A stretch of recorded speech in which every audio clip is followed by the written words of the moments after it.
Hey there, welcome to the Weather Impact Show. I'm Ben Briscoe. Right now, North Carolina is under a state of emergency. You hear that and it's pretty scary. I mean, emergency is in the name of it, right? But really, this is to prepare you for the storm and make it easier to get help if it gets bad. Governor Josh Stein just issued the alert about 4 hours ago as a tropical depression spins our way, gaining steam. Stein said in a release, North Carolinians across the state should prepare for tropical weather to bring heavy rainfall and potential flooding. Here are 3 things his office says you should know to prepare. First, if you see a barricade, don't drive through it. Second, never walk through moving water either. It only takes 6 inches of rain to knock a person down. And third, pay attention to the local forecast because it's changing hour by hour. So to get the latest, let's check in with meteorologist Claire Fry. That's right, Ben. 6 inches can knock a person down and 12 can sweep most cars. And that's something that, we should know heading into these next couple of days with the amount of rainfall that could be on our way, but mostly for the coastline into early next week. Weather impact alert for the day today does continue with these storms that are still moving our way in the mountains and foothills. May have to pull the plug on it a little bit early into later tonight, but we still are seeing these storms impact portions of our area. Could be heavy at times. Main concern with these storms is going to be the flooding. They're coming down very, very quickly in a short amount of time. The water has to go somewhere. So like Ben was saying, make sure, you don't try to attempt to drive in any flooded roadways. Watch for ponding alongside the roads and just be careful while you're out and about. We're going to get right over to the radar over here, and I have my computer up here just to kind of help track these storms alongside with you in real time. I am watching these storms currently make their way mainly into parts of the western Piedmont over toward Allegheny, now pushing into western parts of Surrey and coming up here in Yadkin counties, but it's really starting to come down over toward Wilkesboro. So I'm going to zoom in on exactly where it is and where it is going. So this storm currently, this cluster of thunderstorms has formed and is currently going to be pushing east at around 20 miles per hour. For those of you that are being impacted, I would say 6:21 is the arrival time for Jonesville, Mount Airy around 6:45. If this continues to hold together, this line of thunderstorms, 7:15 for Forbush and also in Westfield would be the arrival time for these storms. The main things you should know with these storms is they're bringing in some gusty winds up to around 30 miles per hour. They're also continuing to bring in heavy rain and also lightning. But the main threat is going to continue to be the flash flooding concern because they're dumping a lot in a very short amount of time. Going back to the radar just to kind of zoom it out a little bit so I can show you what we're looking at exactly across the area. All of this rainfall that you're seeing is not tied to the tropical system that we have been tracking.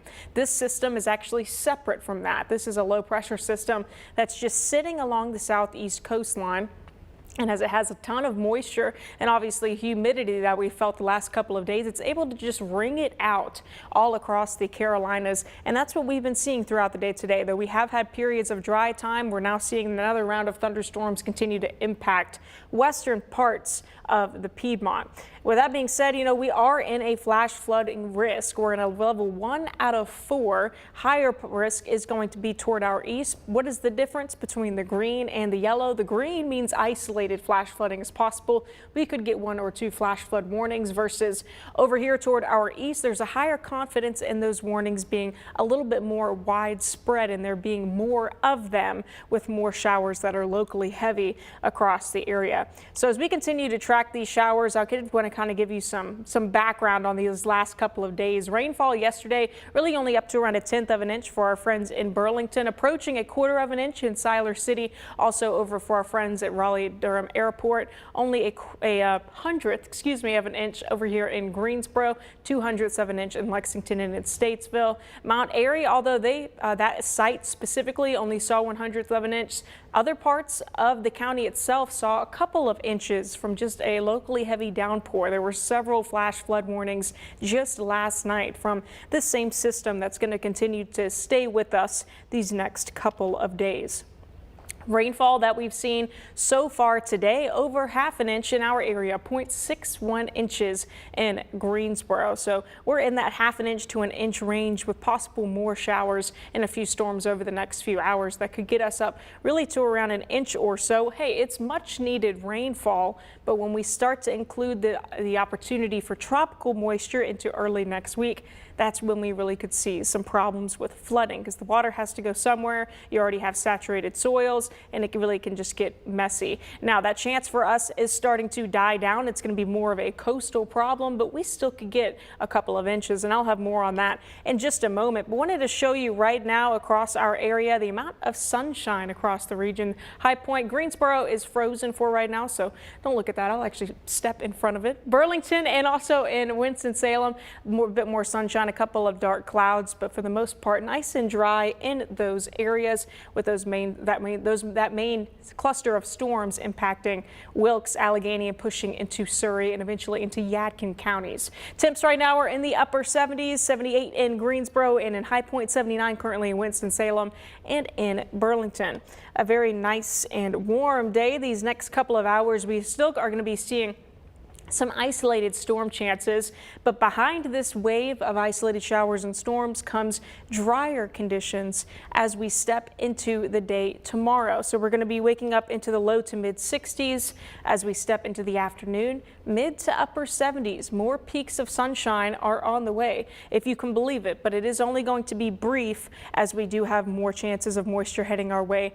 Tropical moisture from future Imelda. So with that being said, we're going to start talking a little bit more about the tropics, of course, and what our impacts are looking like here specifically. I did want to show you the tropical satellite of both of these systems just because Umberto over here is a very powerful Category 5 hurricane with sustained winds of 160 miles per hour. That is a very intense storm over there, and it does have some influence on this Tropical Depression 9 over here on why it's been, unable to get organized as quick, why it's slower moving, and of course also the track, and we'll talk about that more in just a moment. Here's the latest on Tropical Depression 9. It's about 200 miles northwest of the eastern tip of Cuba. It is very slow moving, only moving northwest at around 5 miles per hour with winds sustained at 35 miles per hour. Now, that you can see didn't have a well-defined center. It was just very disorganized kind of cluster of thunderstorms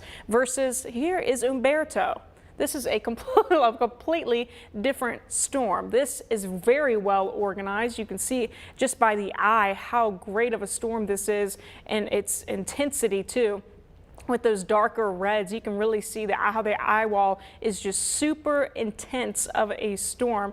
And we can nerd out all day on Umberto, but I want to talk a little bit more about its influence on future Imelda. So this storm is going to kind of curve a little bit toward us, but not going to impact us so much. I do want to say that, it looks a little bit scary as it comes into Monday and into Tuesday, kind of moving this direction, but this is still hundreds and hundreds of miles away. It is going to send dangerous swells our way to the coastline, bringing in rip currents, and of course, beach erosion could also be a little bit of a threat with this too, but our main concern has been and continues to be Tropical Depression 9, which as of right now, just in the 5 o'clock advisory, there have been some changes just in the last 24 hours. You saw yesterday, if you follow me on social media, I was posting about how a lot of these models wanted to take it into the southeast coast, into the Carolinas, which obviously would have been a bigger problem for us. But since then, just in the last 24 to 36 hours, it has completely flip-flopped, and it's a big part of it is due to the fact that Umberto has strengthened, taking away a lot of moisture and also able to steer this system, future Imelda, Tropical Depression 9, out to sea because it is so strong. Now, with the current track, as it nears the Carolina coastline, it does appear that it's going to strengthen as a strong category or strong tropical storm or Category 1 hurricane just before moving offshore of us here in the Carolina coastline, then starting to move east and out to sea by Wednesday and into Thursday. It is looking likelier that we're pushing back our actual alert days. We had Monday included. We actually took it off because the storm is moving so slow. It's still going to be off of the coast of Florida come Monday evening. We could see a couple of showers into Monday, but mainly just cloud coverage compared to more widespread rainfall into Tuesday and into Wednesday, along with some possible gusty winds really in that 25 to 30 mile per hour range. The main impacts are going to be along the coastline. Really is going to be the rip currents, the beach erosion, the storm surge. The highest rainfall amounts too are going to be all along the coast. Forecast models, as you can see, each one of these little lines, I like to call them spaghetti noodles. Each one of these spaghetti noodles is a different model opinion, and they all kind of flow together, and you can see that they all kind of have a slightly different opinion, especially in comparison to these two that are out west still wanting it to go to the southeast. You can't discredit that completely, but the majority of the models have completely shifted to take this thing out east, which is very good news for us, meaning that impacts would not be nearly as widespread for us in the triad if this continues to hold true. I still want you to keep your guard up, of course, and be ready for any changes. But for now, that is, the latest on its track. So what exactly steers Imelda? The last couple of days, we've been kind of tracking this low pressure system across the southeast. And, what does this mean? Well, this is counterclockwise rotation. It kind of helps steer it into the Carolinas. And that's what kind of we were expecting over the last couple of days. It just looked like the models were trending that way. It looked like this system had more of an influence than Umberto right here, that is now a Category 5 strong, very intense and organized hurricane, playing a pretty significant role in being able to pull this system out to sea with it. That also brings down our impacts here inland in the triad, making it so rain really would be our only impact. Widespread, maybe some gusty winds, but don't have to worry too much about that tornado threat for the area. So what's changed as we head into the day today? Well, the system has taken a lot longer to develop. It's moving very, very slowly with Umberto out there, really taking all of the steam from it. Most models are now keeping it offshore of South Carolina before starting to push east. What you can do, pay attention to the forecast, right? Flooding is still going to be a concern throughout North Carolina. And with that being said, this is kind of a look at what rain totals are going to be over the next 7 days. So you're having the biggest amounts, obviously, over here toward the coastline, where they could see between 5 to 10 inches, especially if this thing continues to stay stalled just offshore as a strong, potentially Category 1 hurricane. Going to continue to kind of bring rounds and rounds of rainfall across the coastline of both North and South Carolina, versus us here a little bit more inland. We're still going to get some rain, and it will be much needed rain, but we still could see up to around 1 to 4 inches, 2 to 4 inches at best. I have 1 to 3 up here.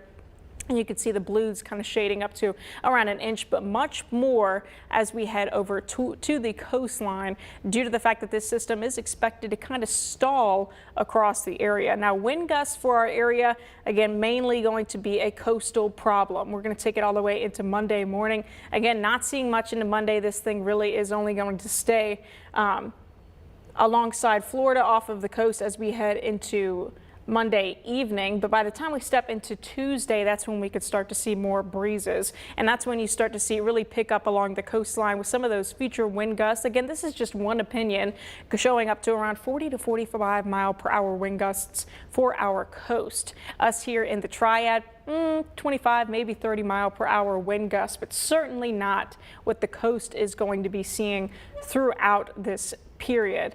Of course, we're also going to continue to show you different models on what they're expecting and where they're expecting the storm to go. Tracking Imelda, we're going to let this model run out as far as it can go.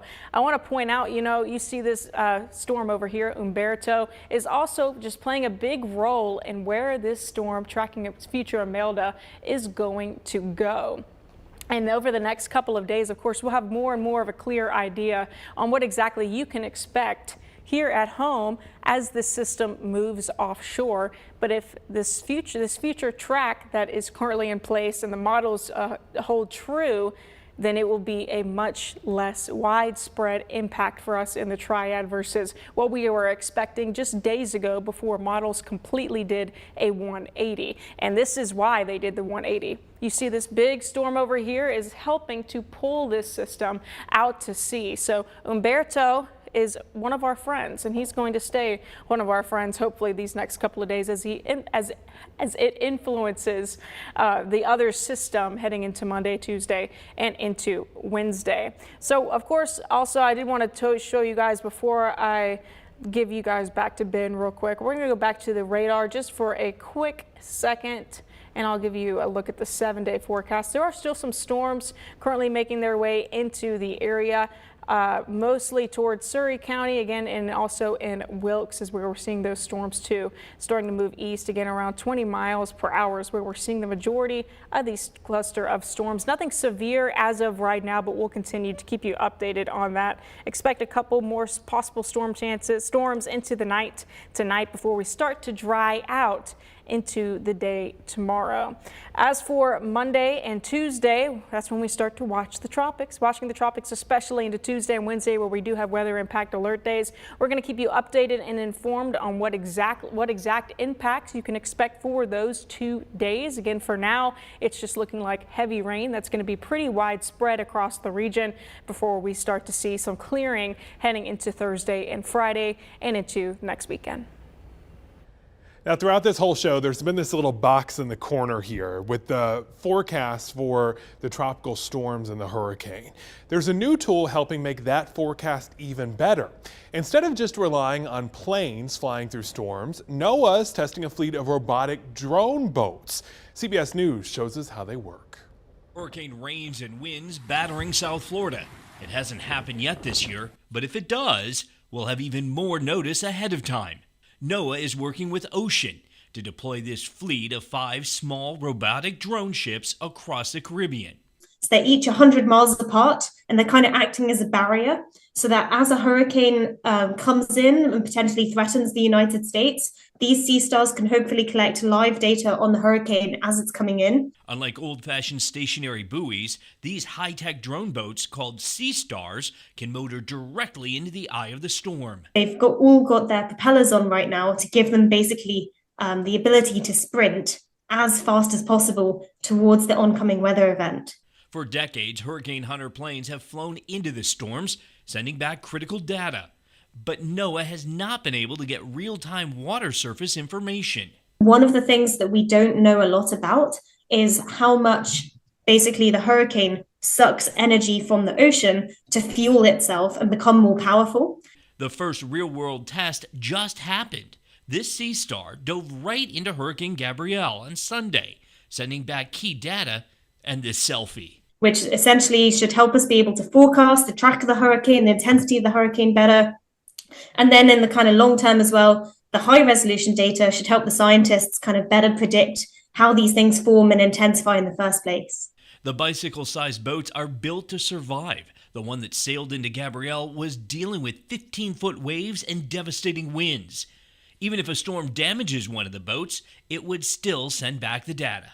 Individual sea stars are quite low cost. We should be able to deploy like 50 of these out there. So instead of getting like one data point from within the hurricane, you can actually get multiple data points from different parts of the system, which is much better if you're trying to figure out what's going on. Ocean has 2 more standing by to deploy into the Gulf if it looks like a tropical storm or hurricane starts to develop there. I'm Next Weather meteorologist Scotty Withers, CBS News, Miami. Pretty cool stuff.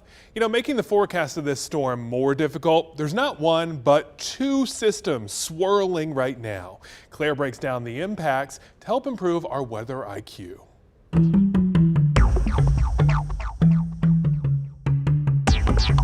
2 hurricanes, 1 ocean. What happens when they get a little too close? We'll talk about something called the Fujiwara effect. It sounds fancy, but it's actually pretty simple. When 2 tropical systems form within a few hundred miles of each other, their circulations can start to interact, almost like 2 spinning tops. Each storm has a counterclockwise spin in the northern hemisphere, and as they get close, that spin makes them begin to orbit a shared center point.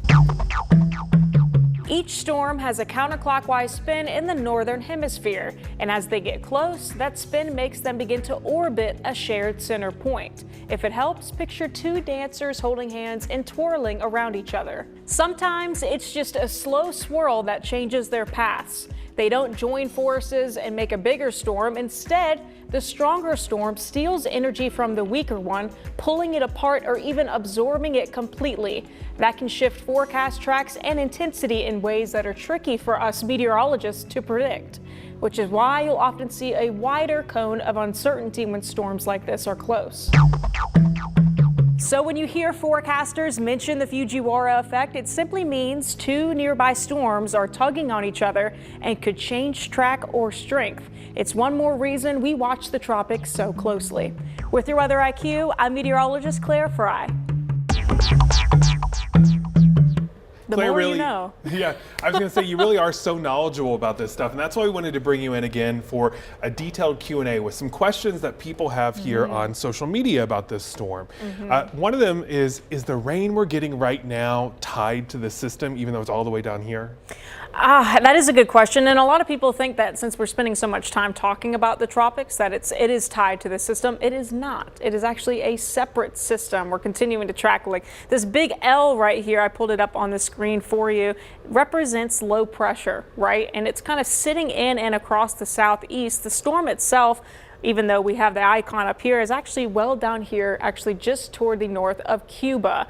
Right now we're seeing all of this rainfall across the area in association with low pressure across the region, not so much the tropical moisture that's well toward our south and offshore Florida toward Cuba for right now. We're not going to see any moisture in our area possibly from that system really until early next week by around Tuesday. Can you pull up the cone for people really quick? Yes. Claire's got her computer off to the side here, so she's able to get it up.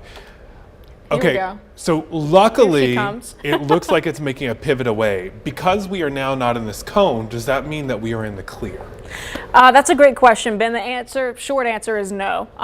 Because you're not in the cone, that doesn't mean you're necessarily in the clear. This cone represents where the center of the storm might go, right? So the center of the storm could actually go as far as up to here, right? And then it would come into here. Right. Okay. The center of the storm is represented by the cone. The impacts of the storm are well outside of the cone. So while the center of the storm, if it holds true, this model, and it goes right here, impacts will still be spanned well into our area. We'll still get that rainfall, but the center of the cone itself just represents where the actual center of the storm could go. Correct me if I'm wrong, because you're the expert here, not me, but Yeah. didn't we have a storm earlier this year where it was kind of off over here and we had a bunch of rip currents? Yes, and that can do that. Distant hurricanes can act as rip current generators. They bring in and they send dangerous swells our way. Umberto, which is going to be well offshore over toward Bermuda, it's a Category 5 hurricane. It's very powerful. That's going to send rip currents our way and for much of the southeastern coastline by Tuesday and Wednesday. It could even lead to some coastal erosion, without Imelda, which is going to be even closer and obviously less intense of a system to our coastline. So. Okay, so you said this is still kind of working itself out, right? We're still trying to figure out the forecast. Yes. When are we going to know for sure what the path of this is going to be? Oh, that's a great question, Ben. And I think part of the reason that we aren't 100% sure is because the center of the storm just isn't defined yet.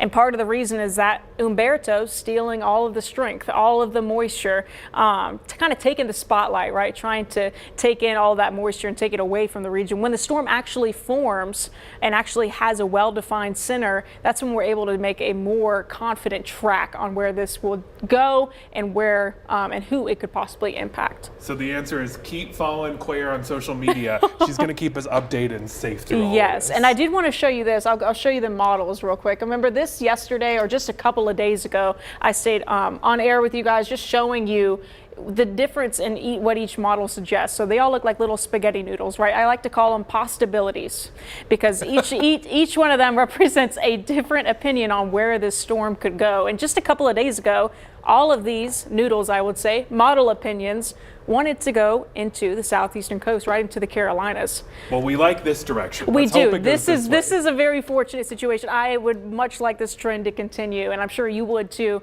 at home. And we'll continue to keep you posted. Well, we're going to check back in with you here in a minute for another check of the radar and the rain right now. But first, the threat of this other hurricane comes as North Carolina is still recovering from Hurricane Helene 1 year ago this weekend. From above, Swannanoa, North Carolina sparkles in the shadow of the Blue Ridge. But up close, Hurricane Helene's damage is clear. After a year, piles of debris still mark its path. How bad is it still in this community?